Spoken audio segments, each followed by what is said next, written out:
everyone, welcome back to our YouTube channel. This is Grace Chu again. So before we get started, I would like to say thank you so much to all my subscriber and viewers sa walang sawa niyong pakikinig, panunood, pag-abang sa mga na-upload kong videos. Again, I am not here kung hindi po dahil sa inyo, kaya maraming salamat po sa inyong lahat.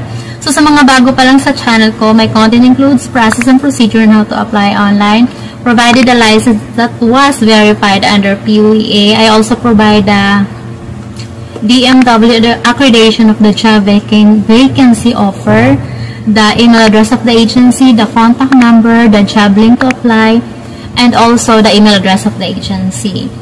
So kung mag-pop up man po itong video ko at saka naghanap kayo ng mga trabaho update to work in abroad, so you are in the right channel.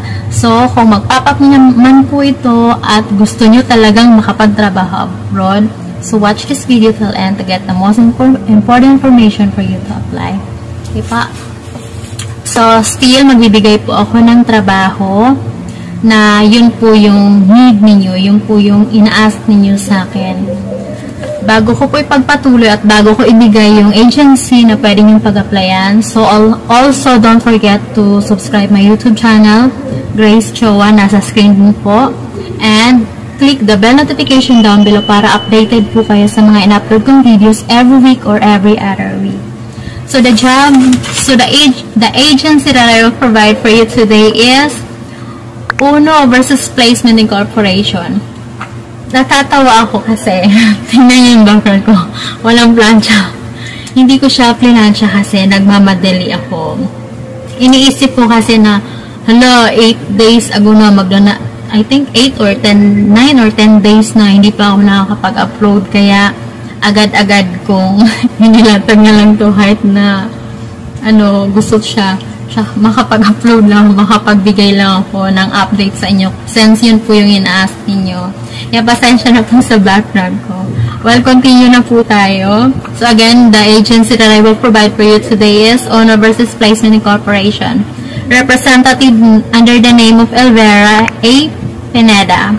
So address ground floor, 4th floor, AP Building, 867 MF Jackson Street, Sampaloc, Manila. So contact number nasa screen. For agency website, nasa screen din po. For the license number 152-LB-102422-R. So license status, valid license. Status date, November 22, 2022 up to November 2026. So job vacancy are the following. Number 1, industrial packager or industrial wrapping work for the female only. So bound to Japan. Cooperative free network. The first one, BMW accreditation number 10355463. Gross salary 192,920 Japan yen. Estimated into peso, that is 71,676.92. So yung advice ko po sa inyo, wag niyo po agad-agad ipadala yung pera ninyo, yung currency ninyo, yung Japan yen ninyo. Kasi meron pong pagtaas at pagbaba yung Japan yen. So antayin niyo po muna na tumaas para naman po pabor sa inyo at saka pabor sa pamilya ninyo na makaka-receive ng pinadala ninyo. Diba? So, for the contract length, magtatrabaho po kayo sa pag-applyan nitong nasabi kong trabaho, that is 3 years contract. So, free Japanese language training, wala po kayong babayaran. So, paano naman po ito papasok na free Japanese training language?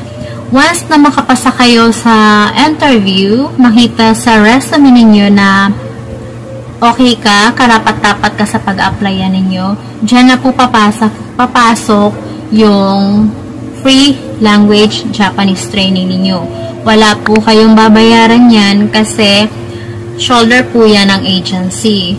For the working visa, for the allowance, at saka yung plane ticket ninyo papunta na sa Japan, shoulder po yan ng agency. Ay, by the way, nasabi ko na allowance, depende po yun sa agency kasi way back nung sa batch sana namin is may allowance kami. Ewan ko lang po ngayon kung meron.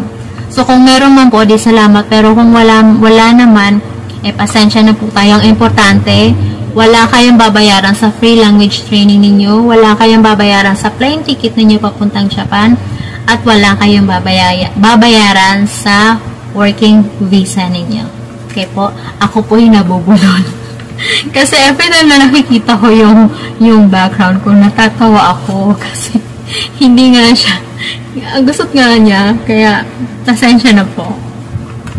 So, for the qualification, tumansig yung laway ko. Ano ba yan?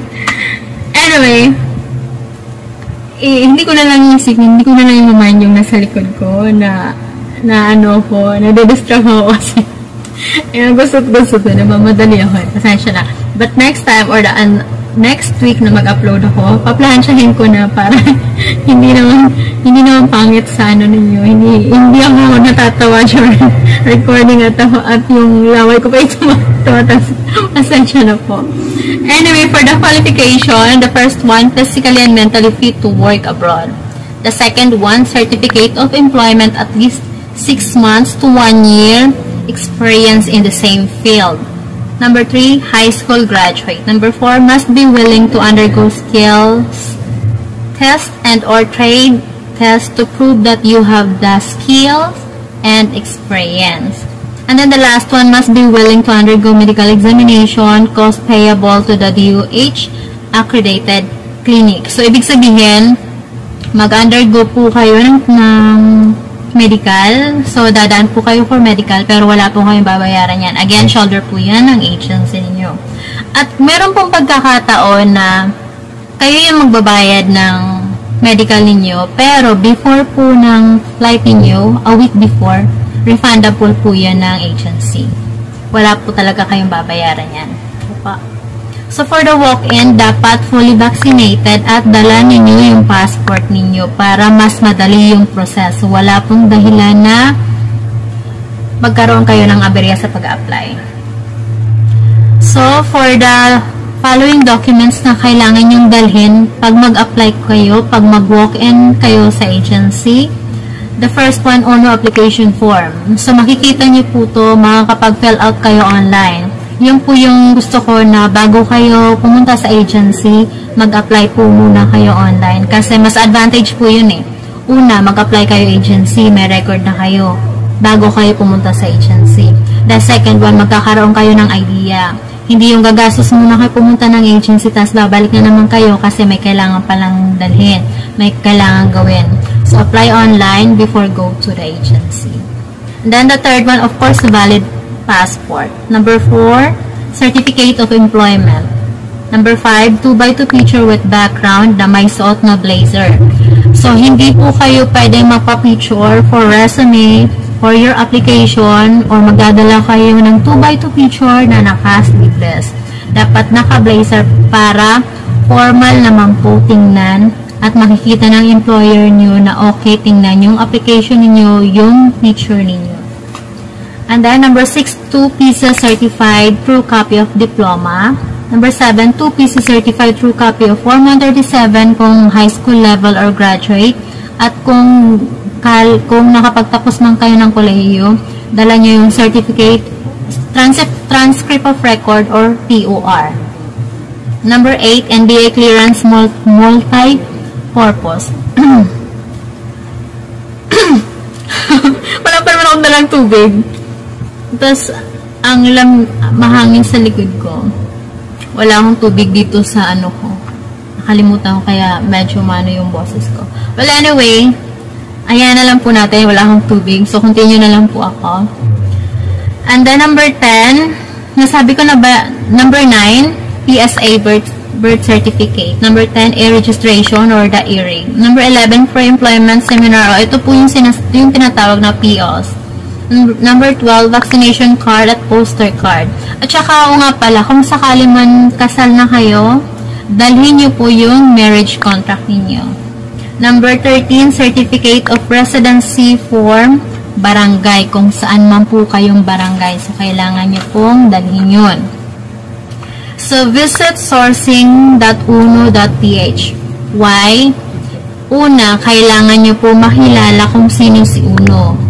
Para wala pong dahilan na maloko kayo or wala pong dahilan na hindi po verified under DMW yung agency na pag-applyan ninyo. Pangalawa, qualification per counter and self-assessment fees. Number 3, requirements per country and visa type. And then, how to apply an SSW or PITP graduate survey form. And then, the last one, free self-study module for Japan applicants. So, yun po yung gusto ko na, yun po yung dahilan kung bakit nagsabi ako na visit sourcing.unoph.com. So, the second job, front wiring board manufacturer or the electronics equipment assembly. So, pwede po for male and female applicants, still bound to Japan. So, DMW accreditation registration number 2024-010002.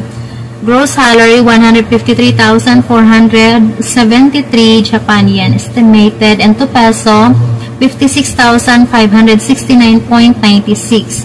Contract length 3 years. Free Japanese language training. Again, wala po kayong babayaran sa language training for your visa, for your plane ticket. Shoulder po yun ng agency. The third one, car set sewer or car set product sewer work. So, for female applicants only, bound to Japan. So, DMW registration number 10356199. Gross salary 170,560 Japan yen. Estimated into peso 63,459.55. Bago ko po ipagpatuloy, don't forget to subscribe my YouTube channel Grace Cho, nasa screen ko po. And also, don't forget to click the bell notification down below para updated po kayo sa mga ina-upload kong videos every week or every other week.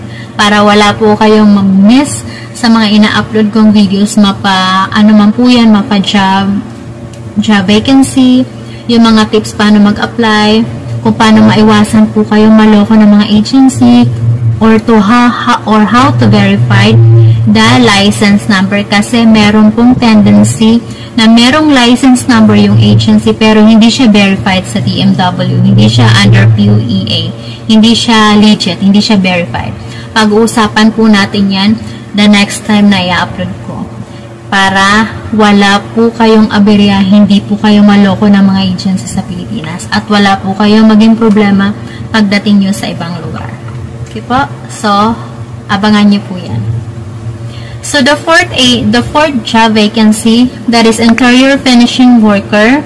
So, board finishing construction worker. So, para lang po yan sa male applicants. Still bound to Japan.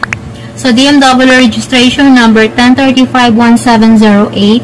Gross salary 176,000 Japan yen.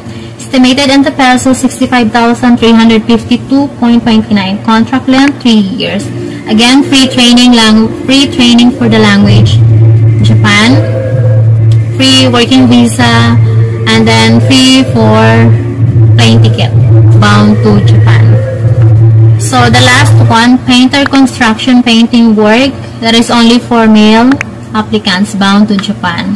DMW registration number 10351708, gross salary 176,000 Japan yen. Estimated into peso 65,436.09. Contract length 3 years. Still free training, free language training, free working visa, and free for plane ticket bound to Japan. So, that's it for today. Again, mag-apply po kayo agad-agad kasi marami pong aplikante paunahan. First come, first serve. At hindi lang man po isa yung aplikante.